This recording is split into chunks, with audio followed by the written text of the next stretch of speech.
Kerajaan Mataram Islam adalah kerajaan Islam yang pernah berjaya di tanah Jawa. Tak hanya ayahnya, Sultan Agung yang terkenal di masa Mataram Islam, tetapi sosok Amangkurat I juga jadi sorotan rakyat Mataram Islam saat itu. Amangkurat I bertahta usai Sultan Agung lengser memimpin Mataram Islam. Sayangnya, sosok Amangkurat I ini justru dikenal sebagai raja yang zalim dan otoriter. Bahkan, pada masa kepemimpinannya disebut sebagai masa terburuk Mataram Islam. Lantas, bagaimana sosoknya? Berikut biografi Amangkurat I. Dikutip dari buku Kitab Terlengkap Sejarah Mataram, 2015, karya Sujipto Abimanyu dan Sejarah karya Sardiman. Amangkurat I adalah anak Sultan Agung dari permaisuri kedua yang bernama Raden Ayuwetan. Amangkurat I lahir pada tahun 1619 Masehi dengan nama Raden Mas Sayyidin. Pada tahun 1646 Masehi, Raden Mas Sayyidin dinobatkan menjadi Raja Kerajaan Mataram, dan bergelar Susuhunan Amangkurat Senopati ing Alagang Abdur Rahman Sayyidin Panatagama, atau yang lebih dikenal dengan nama Amangkurat I. Ia memerintah Kerajaan Mataram Islam sampai tahun 1677 Masehi. Sistem kekeluargaan Amangkurat I memiliki kesamaan dengan ayahnya. Keluarga Amangkurat I terdiri dari 2 istri dan 2 anak laki-laki. Amangkurat I memberikan gelar Ratu Wetan dan Ratu Kulon. Ratu Wetan melahirkan anak laki-laki yang diberi nama Raden Mas Derajat. Sedangkan, Ratu Kulon melahirkan anak laki-laki yang diberi nama Raden Mas Rahmat. Pada saat Amangkurat pertama masih menjabat sebagai Adipati Anom di masa kepemimpinan ayahnya, Amangkurat pertama memiliki kedekatan dengan Belanda. Karena pada masa itu pihak kesultanan diberi izin untuk melakukan perdagangan dan pertemanan di wilayah kekuasaan VOC. Hal tersebut membuat masa muda Amangkurat pertama terpengaruh dengan kebiasaan Belanda. Amangkurat pertama dapat bermain gulat layaknya orang Belanda. Saat itu Amangkurat pertama menyukai seorang perempuan yang telah bersuami. Perempuan itu adalah istri Tumenggung Wiraguna. Rasa suka Amangkurat pertama kepada istri Tumenggung Wiraguna semakin menjadi-jadi, hingga dia membawa lari istri dari Tumenggung Wiraguna. Sultan Agung yang mengetahui anaknya telah berperilaku seperti itu, kemudian menghukum Amangkurat pertama selama 3 tahun. Bahkan Amangkurat pertama tidak boleh memandang ayahnya. Setelah 3 tahun, Sultan Agung pun memaafkan perilaku Amangkurat I. Namun, Sultan Agung memberikan syarat yaitu Amangkurat pertama harus segera menikah dengan anak Pangeran Pekik. Tepat di sekitar tahun 1634 Amangkurat pertama menikah dengan Ratu Pambayu dan bergelar Ratu Kulon, yang melahirkan anak yang bernama Raden Mas Rahmat, Amangkurat kedua. Setelah menggantikan ayahnya yang wafat pada tahun 1645, Amangkurat pertama berkuasa di Kesultanan Mataram. Beliau pun kembali menikah untuk kedua kalinya yang diberi gelar Ratu Wetan. Ratu kedua ini dikaruniai anak laki-laki yang diberi nama Raden Mas Derajat. Amangkurat pertama dengan 2 istri dan 2 anak laki-lakinya membuat keadaan istana Mataram menjadi panas. Kelak anak Amangkurat pertama yang akan mewarisi tahta Kesultanan Mataram adalah Raden Mas Rahmat. Akan tetapi, hubungan antara Amangkurat pertama dengan Raden Mas Rahmat berjalan tidak harmonis. Perselisihan antara Raden Mas Rahmat dan ayahnya terjadi saat sang anak menjadi putra mahkota. Raden Mas Rahmat diberi gelar Adipati Anom untuk ikut membantu dalam pemerintahan ayahnya. Akan tetapi, Amangkurat pertama melengser jabatan anaknya sendiri. Kemudian, beliau melimpahkan jabatan tersebut kepada Pangeran Singasari. Raden Mas Rahmat yang melihat hal itu marah kepada ayahnya.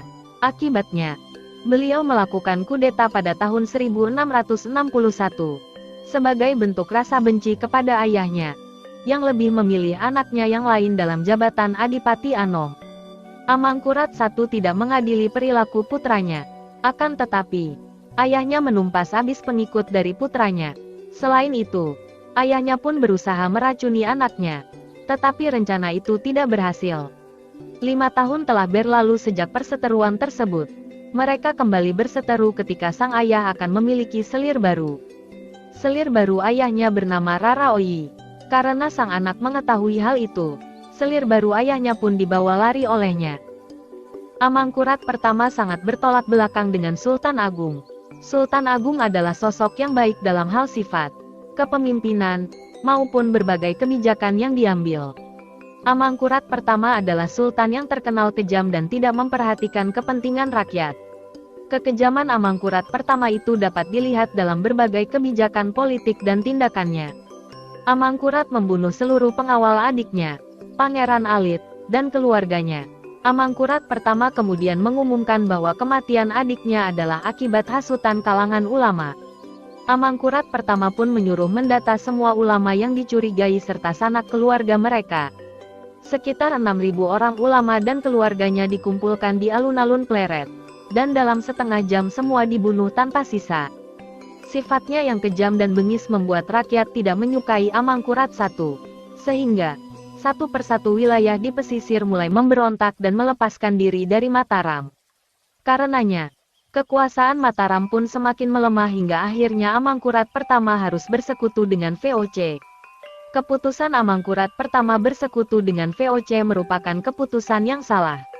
Melalui persekutuan itu, VOC berusaha mengadu domba dengan memberikan bantuan kekuatan kepada Amangkurat I. Karena sudah bersekutu dengan VOC, yang merupakan musuh bebuyutan Sultan Agung, maka wilayah-wilayah yang awalnya berada di bawah kekuasaan Mataram pada masa Sultan Agung pun melakukan perlawanan, dan melepaskan diri dari Mataram. Amangkurat pertama adalah pemimpin Mataram yang tercatat sebagai pemimpin yang jahat. Amangkurat pertama merupakan Sultan Mataram yang otoriter. Tindakannya yang sewenang-wenang membuatnya terlihat sangat jahat, jika dibandingkan dengan Sultan-Sultan Mataram sebelumnya. Pemerintahannya yang otoriter terlihat saat dirinya membunuh banyak orang. Korban pertamanya adalah Tumenggung Wiraguna. Dia dibunuh oleh suruhan Amangkurat pertama karena Amangkurat pertama masih memiliki sakit hati kepadanya. Kini saat Amangkurat pertama memiliki kekuasaan, akhirnya dia dapat membalas dendam atas yang dialaminya masa itu. Tumenggung Wiraguna dibunuh di Bali saat diutus Amangkurat pertama melakukan tugas perang di sana. Korban kedua adalah Pangeran Alit.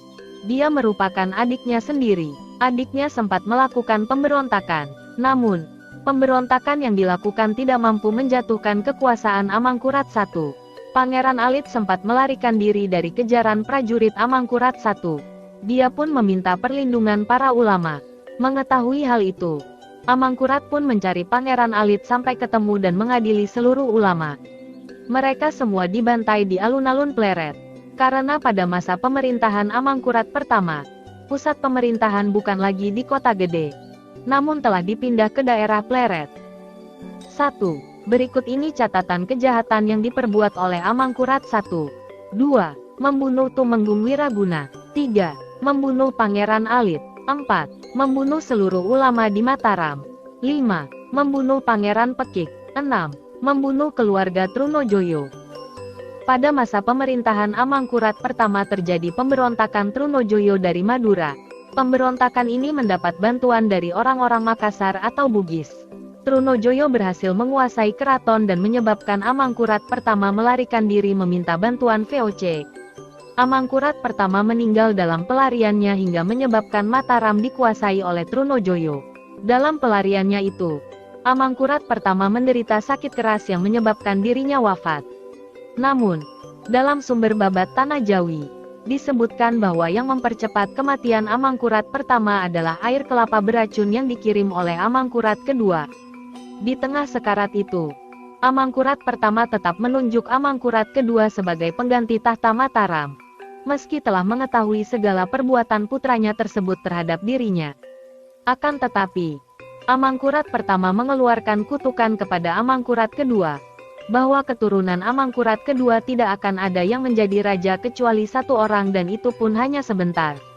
Kemudian, Amangkurat pertama berpesan kepada Amangkurat kedua agar meminta bantuan VOC untuk merebut kembali tahta Mataram yang telah jatuh ke tangan pemberontak Trunojoyo. Amangkurat kedua kemudian mendirikan Kasunanan Kartasura, kelanjutan dari kerajaan Mataram sebelum terbagi menjadi Kasultanan Ngayogyakarta Hadiningrat dan Kasunanan Surakarta. Akhirnya, Amangkurat pertama mengembuskan napas terakhirnya pada tanggal 13 Juli tahun 1677 di Desa Wanayasa, Banyumas, Jawa Tengah. Sebelum meninggal, Ia berwasiat agar dimakamkan di samping gurunya di Tegal. Tanah yang digunakan sebagai makam Amangkurat pertama mengeluarkan bau yang harum, sehingga desa itu disebut sebagai Tegalwangi atau Tegalarum. Demikian kisah informasi mengenai biografi Amangkurat I. Semoga bermanfaat untuk kita semua. Terima kasih.